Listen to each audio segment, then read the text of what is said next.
Good morning, students. In my last class, I have discussed about the crystal field theory, especially in the octahedron complexes.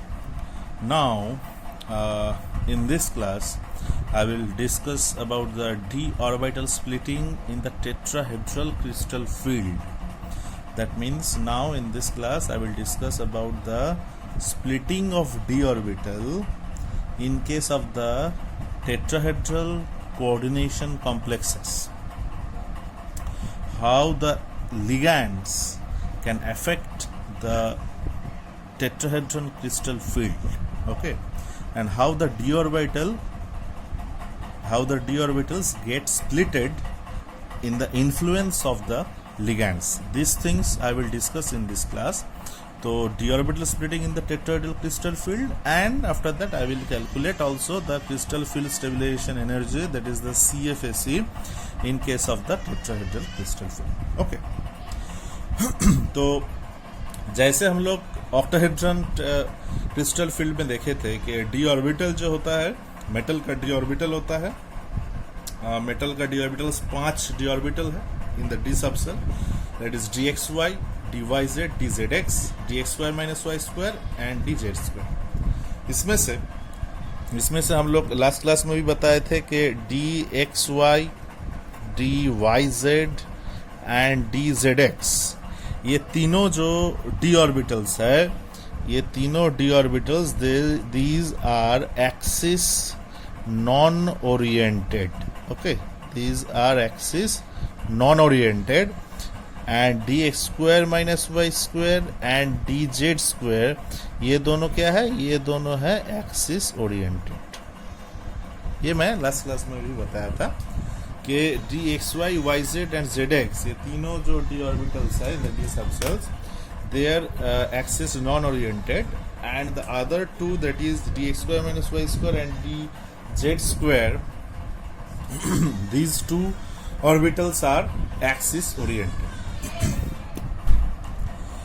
So mainly the tetrahedron complexes, the angle between the ligands, that is 109 degree 28 minutes.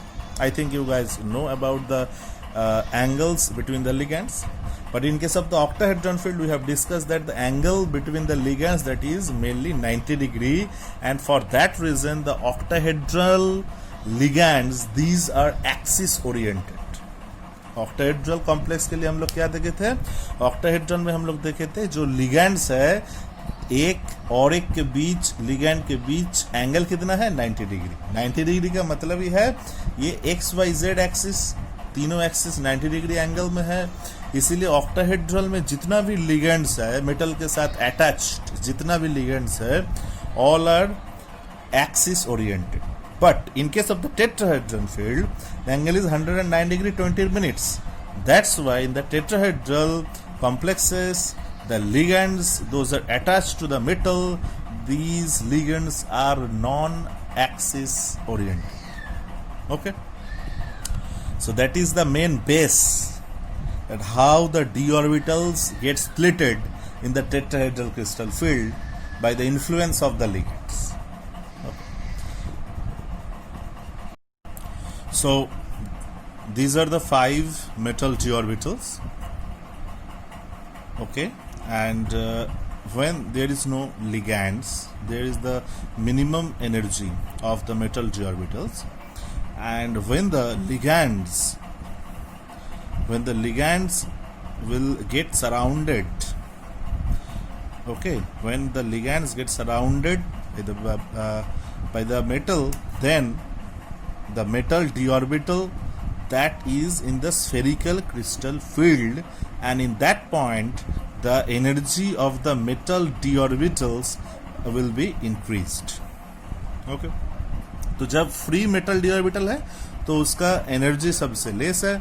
जब ligands आ गया metal के चारों तरफ, but in the same distance में जब आ गया, तो उसको हम लोग स्फेरिकल क्रिस्टल फील्ड बोलते हैं. उस टाइम में हम लोग क्या देखे? उस टाइम में हम लोग देखे हैं कि इसका एनर्जी थोड़ा इंक्रीज करेगा.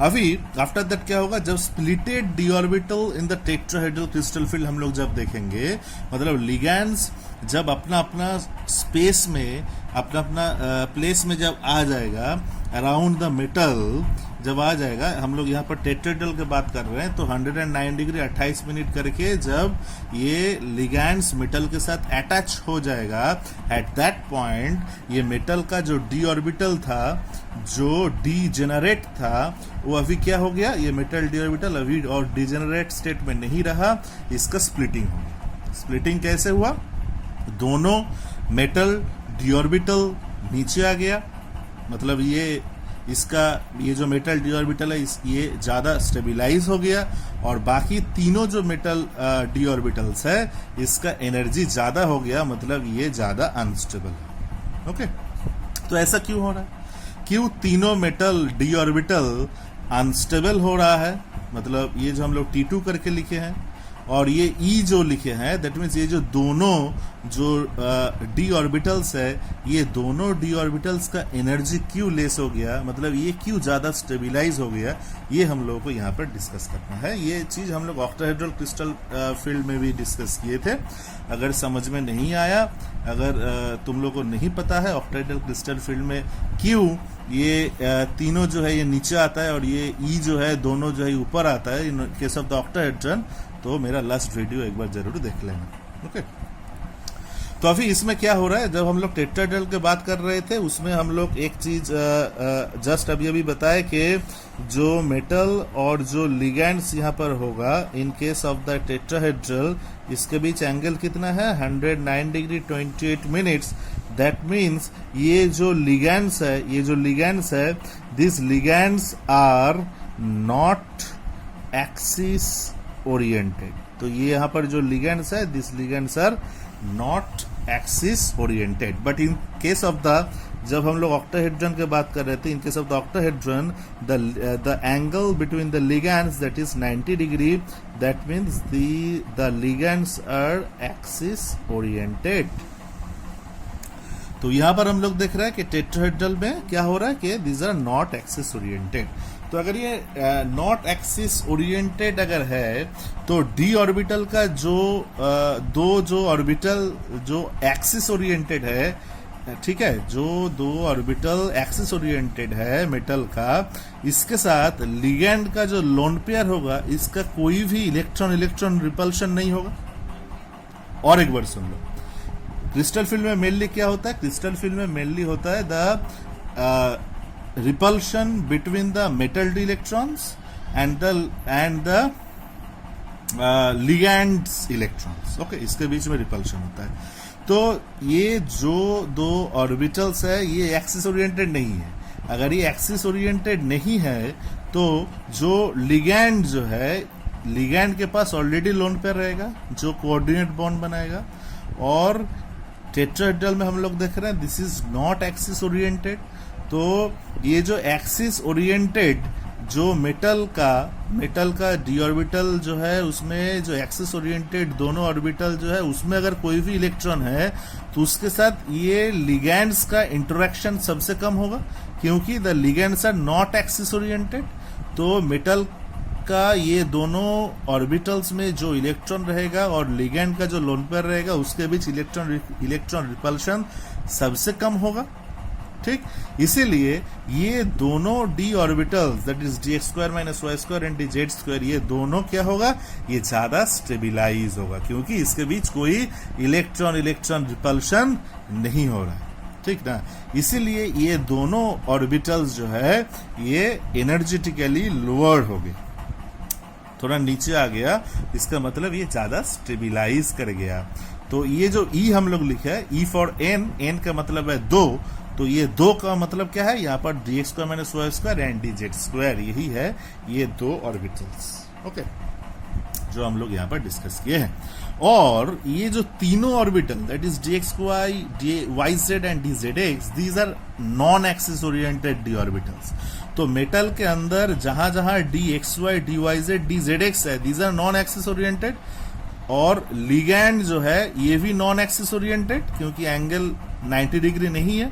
तो ये मेटल का जो डी ऑर्बिटल है, ये तीनों जो डी ऑर्बिटल, इसके अंदर जो इलेक्ट्रॉन रहेगा और लिगैंड का जो लोन पेयर है उसमें जो इलेक्ट्रॉन है, ये दोनों के बीच क्या होगा, सबसे ज्यादा इलेक्ट्रॉन रिपल्शन हम लोग देखेंगे।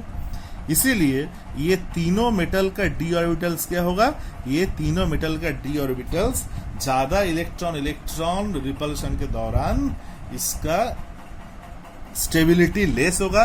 तो स्टेबिलिटी लेस का मतलब है एनर्जी हाई, एनर्जी जिसका हाई होता है उसको ही हम लोग ज्यादा अनस्टेबल बोलते हैं। इसीलिए ये तीनों डी ऑर्बिटल क्या होगा, ये एनर्जेटिकली अप होगा, एनर्जेटिकली अबव चला गया। तो ये जो dxy dy z dzx है, इसके लिए मैं यहाँ पर T2 लिखा हूं। टी का मतलब है ट्राई मतलब है 3, ठीक है। तो इसीलिए यहाँ पर मैं E लिखा हूं और यहाँ पर मैं T2 लिखा हूं। 2 और 3 5 ऑर्बिटल ऐसे यहाँ पर हम लोग स्प्लिटिंग देख रहे हैं। इनके शब्द टेट्राहेड्रल क्रिस्टल फील्ड।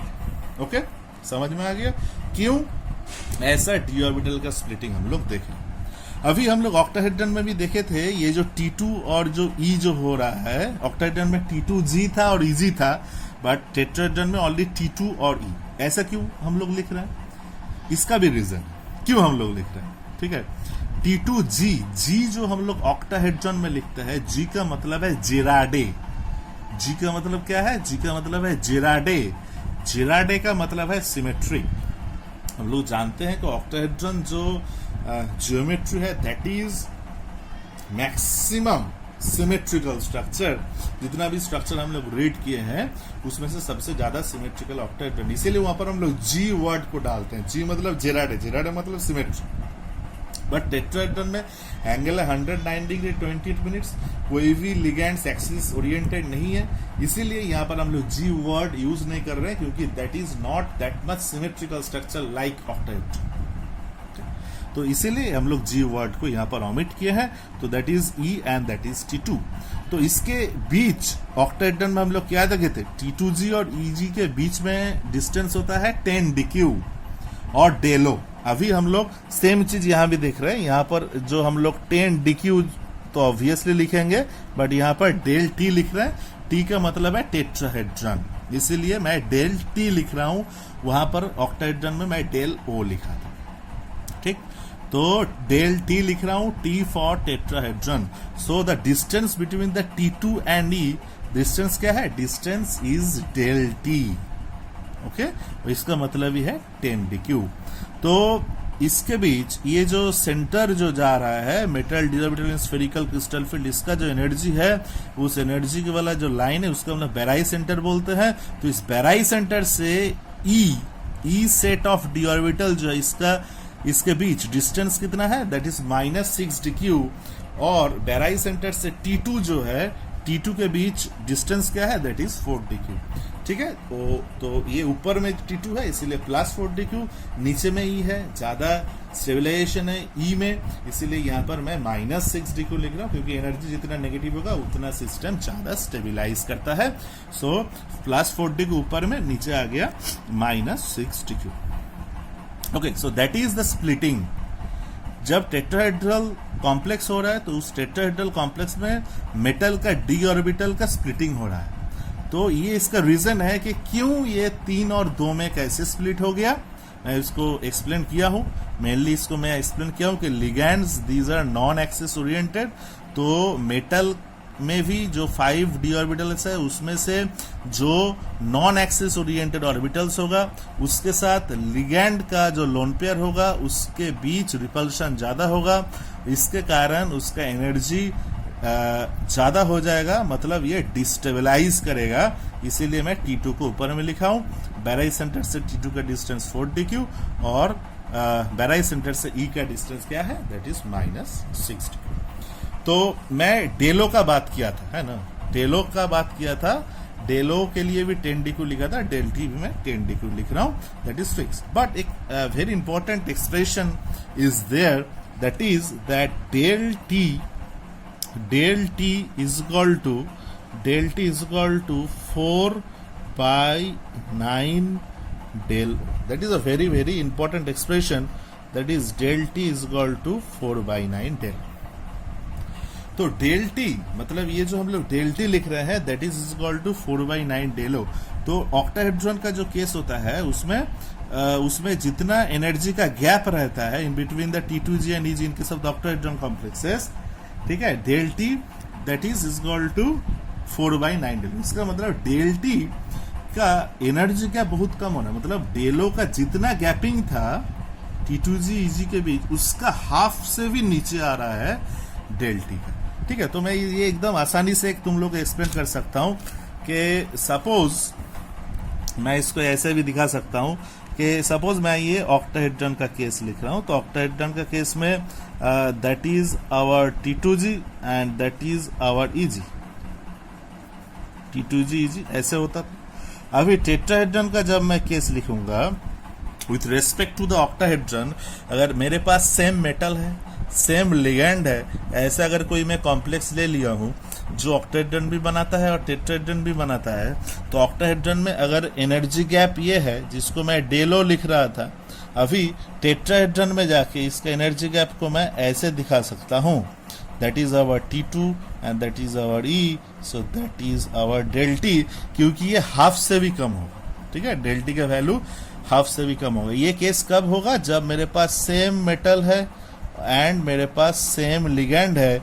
अगर ऐसा कोई केस है तो मैं ऑक्टाहेड्रॉन भी कॉम्प्लेक्स देख रहा हूँ, टेट्राहेड्रॉन में कॉम्प्लेक्स देख रहा हूँ, तब उस स्टेज में जाके मैं देख सकता हूँ कि T2G और EG के बीच ऑक्टाहेड्रॉन में डेलो है, यहाँ पर E और T2 के बीच डेल टी है, बट द गैप जो है, गैप को ठीक से देखो, गैप डेल टी के लिए मतलब टेट्राहेड्रॉन के लिए बहुत ही कम है, क्योंकि del T is equal to 4/9 del o.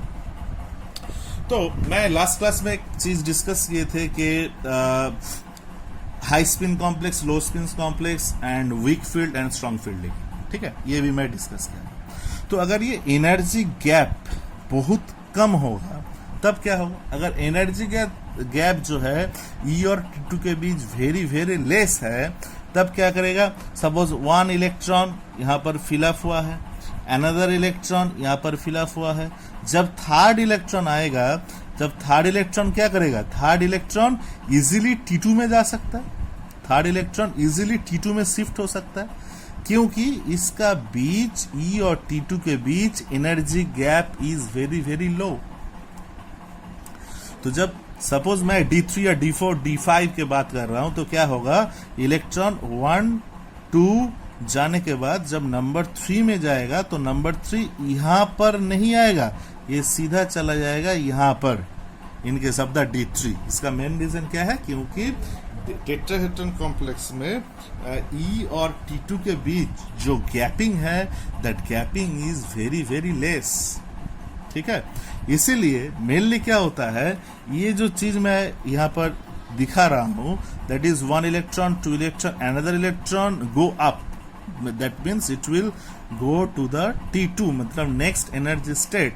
तो इसका मतलब क्या होगा? ये हम लोग कब देखते हैं? ये हम लोग हाई स्पिन कॉम्प्लेक्स जब होता है तभी हम लोग देखते हैं। ये हम लोग ऑक्टाहेड्रॉन के टाइम डिस्कस किए थे, इसलिए मैं ज्यादा अभी मैं नहीं बोल रहा हूँ। तो इसीलिए टेट्राहेड्रॉन कॉम्प्लेक्सेस, इसीलिए टेट्राहेड्रॉन जो कॉम्प्लेक्सेस होगा, tetrahedron complexes mainly form the high spin complex, not low spin complex. ये चीज टेट्राहेड्रॉन में नहीं होगा। ऑक्टाहेड्रॉन में हम लोग देख रहे थे दोनों चीज हो रहा था, ऑक्टाहेड्रॉन में हम लोग देख रहे थे कि उसमें दोनों चीज हो रहा था, कि उसमें हाई स्पिन भी होता है, लो स्पिन भी होता है, बट टेट्राहेड्रॉन में हम लोग देख रहे हैं, टेट्राहेड्रॉन कॉम्प्लेक्स में ये सिर्फ हाई स्पिन करेगा, कभी भी लो स्पिन नहीं करेगा। मेन इसका कारण क्या है? मेन इसका कारण है टेट्राहेड्रॉन में ये E और T2 के बीच एनर्जी गैप बहुत कम है, इसलिए इलेक्ट्रॉन इजीली जंप कर सकता है to the next level, that is T2 level, due to the less amount of energy gap between the E and T2. ठीक? Now I will discuss about the crystal field stabilization energy, the CFSE, in tetrahedron crystal field. ठीक है? तो अभी मैं इसको discuss करूंगा कि what would be the value of crystal field stabilization energy in tetrahedron crystal field. So these are the electronic configuration. D1 से लेके मैं D10 तक लिखूंगा, D1, D2, D3, D4, D5, D6, D7, D8, D9 and D10। Okay, और यहाँ पर मैं कैसे इलेक्ट्रॉनिक कॉन्फ़िगरेशन कैसे हो रहा है इसको भी मैं यहाँ पर दिखाता हूँ। This are the electronic configuration, और यहाँ पर मैं what would be the value of CFEC मैं दिखाऊंगा।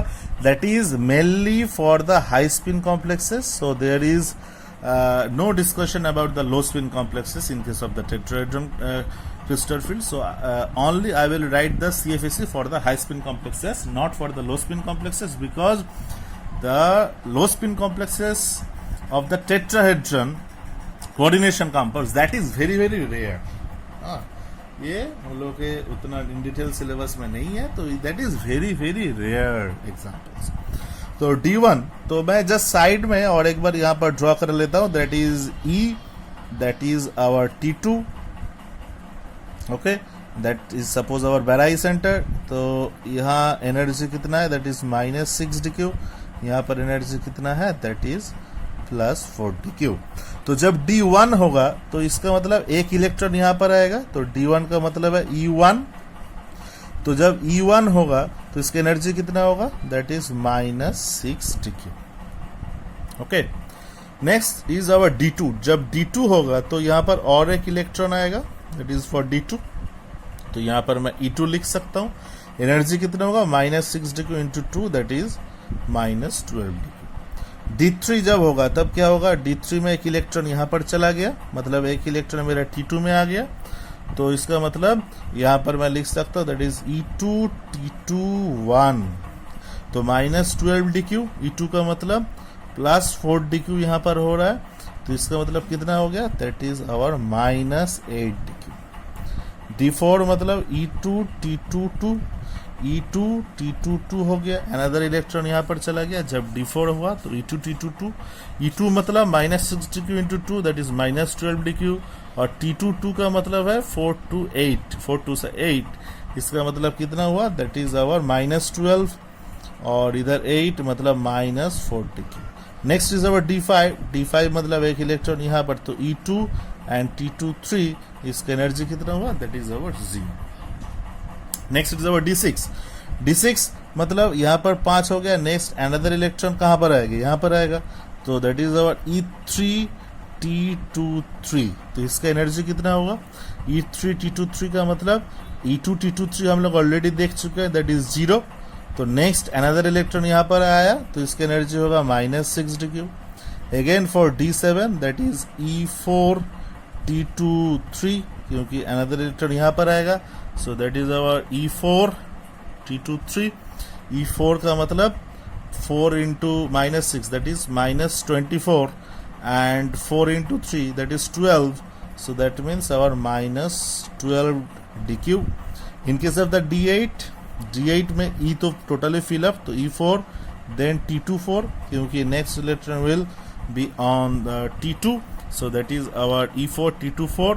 तो इसका एनर्जी कितना होगा, इसकी एनर्जी होगा -8dq, -12dq था, फिर -8dq। Next is E4 T2 5, E4 T2 5, E4 मतलब -24, T2 5 मतलब 5 इंटू 4 मतलब +20dq। इसका मतलब कितना हो गया, that is -4dq। And in case of D10 में क्या होगा, that is E4 and T2 6, so that is also 0. So this is the crystal field stabilization energy in case of the tetrahedron crystal field. तो हम लोग mainly जो crystal field जो मतलब CFT जो है, that is mainly for octahedron और tetrahedral case में कैसे होगा ये हम लोग दिखाए, और इसका CFEC वैल्यू क्या है ये भी हम लोग दिखाए हैं। तो in my next class I will discuss about the crystal field splitting in case of the square planar complex. Okay, I will discuss for the square planar complex में कैसे इसका splitting होगा। बट ये चीज जानने के लिए हम लोगों को another thing should also be known, that is the Jahn-Taylor distortion. हम लोगों को और एक चीज जानना पड़ेगा, we have to learn another thing, that is Jahn-Taylor distortion. तो Jahn-Taylor distortion जानने के बाद हम लोग स्क्वायर प्लानर कॉम्प्लेक्स में जाएंगे और स्क्वायर प्लानर कॉम्प्लेक्स में कैसे स्प्लिटिंग हो रहा है ये चीज मैं डिस्कस करूंगा। ठीक है, ओके, थैंक यू।